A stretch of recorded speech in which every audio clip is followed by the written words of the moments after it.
जिंदगी का सफर सुहाना हो, इसके लिए सावधान रहना जरूरी है। रोजमर्रा की आपाधापी में कुछ देर बैठकर सोचना समझना भी जरूरी है कि आपके आसपास क्या हो रहा है और जो कुछ हो रहा है उससे हमारी जिंदगी, हमारा परिवार कैसे प्रभावित हो सकता है। इसलिए हॉर्न बजाकर बाखबर करने वाली खबर जरूरी होती है।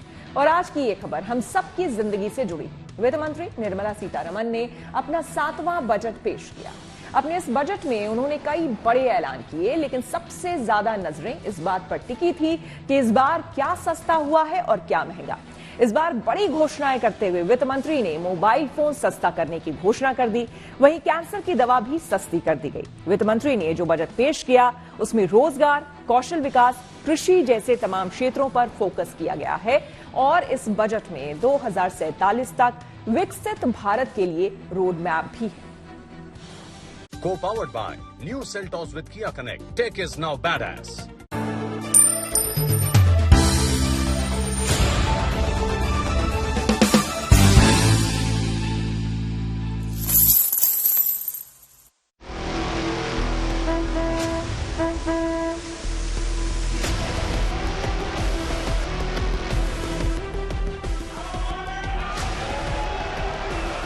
माननीय वित्त मंत्री श्रीमती निर्मला सीतारमण।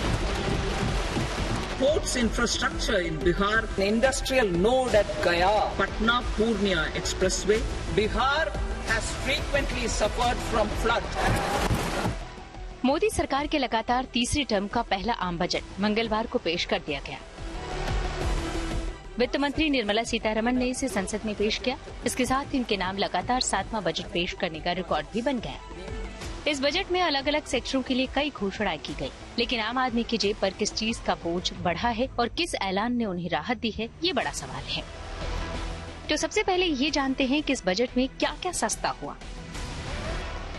सोना चांदी, इम्पोर्टेड ज्वेलरी, प्लेटिनम पर कस्टम ड्यूटी घटी, कैंसर की दवाएं, मोबाइल चार्जर, सी फूड, चमड़े से बनी वस्तुएं, chemical, petrochemical, PVC flex banner सस्ते होंगे। निश्चित रूप से आज का जो बजट है उत्तर प्रदेश आदर्श व्यापार बजट, इसकी सराहना करता है।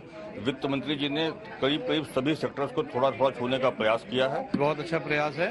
पहले 10 लाख रुपए तक का वो बिना किसी सिक्योरिटी के था, उसको 20 लाख रुपए कर दिया है। इससे बड़ी राहत मिलेगी, व्यापारियों को लोन मिलेगा तो उनका बिजनेस बढ़ेगा। देखिए, निश्चित रूप से जो मुद्रा लोन है छोटे व्यापारियों के लिए बहुत बड़ा राहत का काम करेगा, क्योंकि छोटे व्यापारियों को 10-20 लाख रुपए चाहिए होता है, विदाउट कोलेट्रल वो दे रहे हैं। ये बहुत बड़ी राहत है। साथ ही साथ उन्होंने किसी भी क्षेत्र में जो काम किया है, क्योंकि भारत हमारा कृषि प्रधान देश है, और उसे 1,52,000 करोड़ रुपया जो उन्होंने कृषि के लिए दिया है, बहुत बड़ी पहल है। गारंटी दिया जाए, जनता को गारंटी दिया जाए, महंगाई कम किया जाए, सोने चांदी कम किया जाए। मिडिल परिवार शादी कैसे बेटी का करेगा?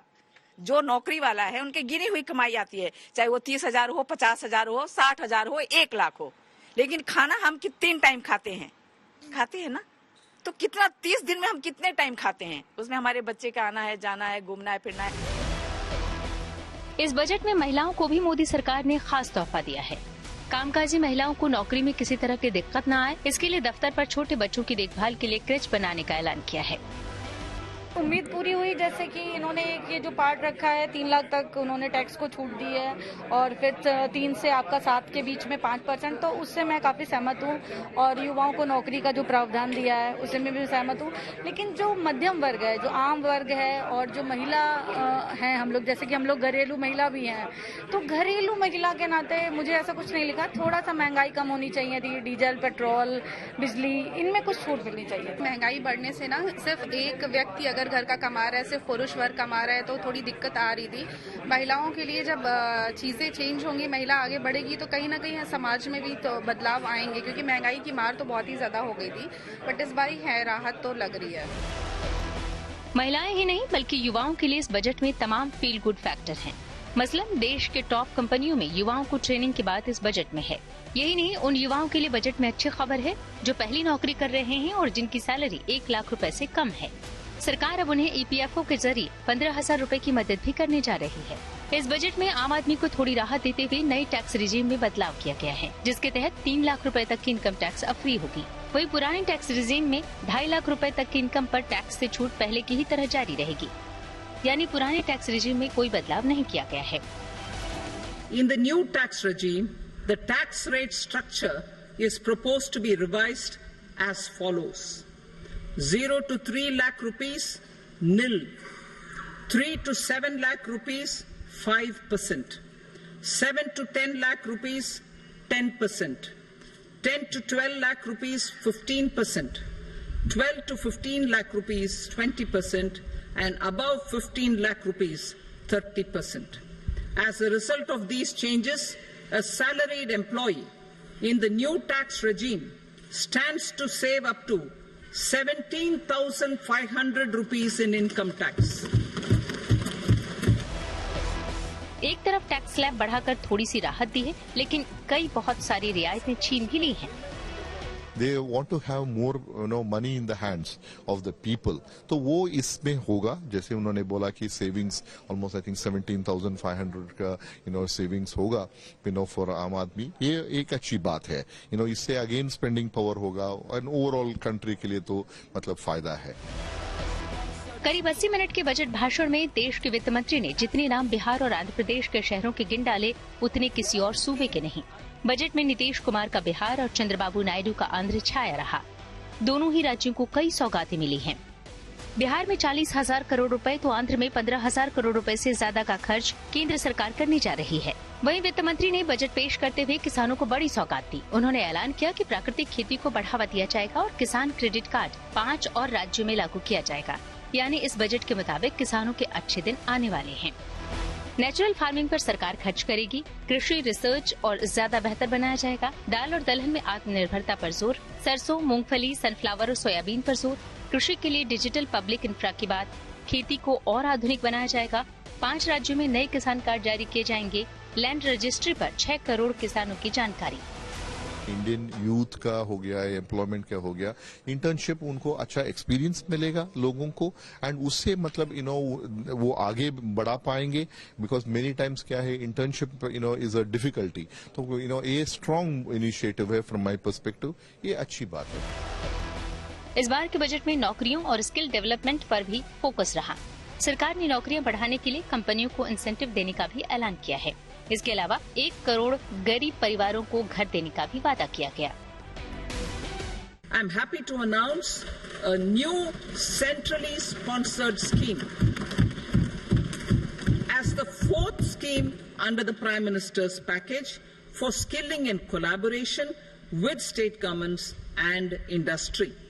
20 lakh youth will be skilled over a 5-year period.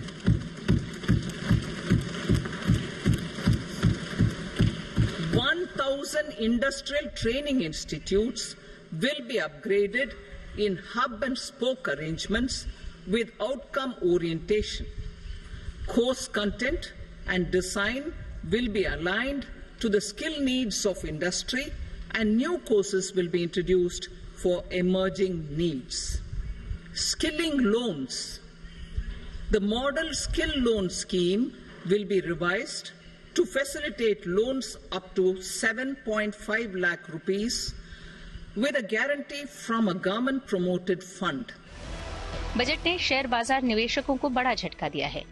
जो लोग स्टॉक मार्केट में निवेश कर रहे थे, वहां अगर कोई स्टॉक को 1 साल तक के लिए रखता था और उसे बेचता था तो उसे लॉन्ग टर्म कैपिटल गेन 10% देना पड़ता था। लेकिन अब इसे बढ़ाकर 12.5% कर दिया गया है, जबकि शॉर्ट टर्म कैपिटल गेन को 15% से बढ़ाकर 20% कर दिया गया है। वहीं दूसरी ओर इस बजट में रेलवे और डिफेंस जैसे सेक्टरों को निराशा हाथ लगी। वित्त मंत्री ने अपने बजट भाषण में जहां रेलवे का एक ही बार जिक्र किया, वहीं रक्षा क्षेत्र के बजट में भारी भरकम कटौती कर दी गई। ऐसा पहली बार हुआ है जब डिफेंस सेक्टर के बजट में इस तरह की कटौती हुई है, जबकि इससे पहले मोदी सरकार के कार्यकाल में रक्षा क्षेत्र का बजट लगातार बढ़ता गया था। ये वेल राउंडेड बजट है at the end of the day. And इसमें 2 चीज इंपॉर्टेंट मतलब कॉल आउट करना चाहता हूँ। एक तो मतलब ग्रोथ फोकस्ड है एंड जो पहले जैसे बात किया था ऑन कैपिटल एक्सपेंडिचर हो गया और एम्प्लॉयमेंट के बारे में बात किया, यूथ के बारे में बात किया है, स्किल डेवलपमेंट का बात किया है। ये सब बहुत इंपॉर्टेंट चीज है which the government has focus for growth.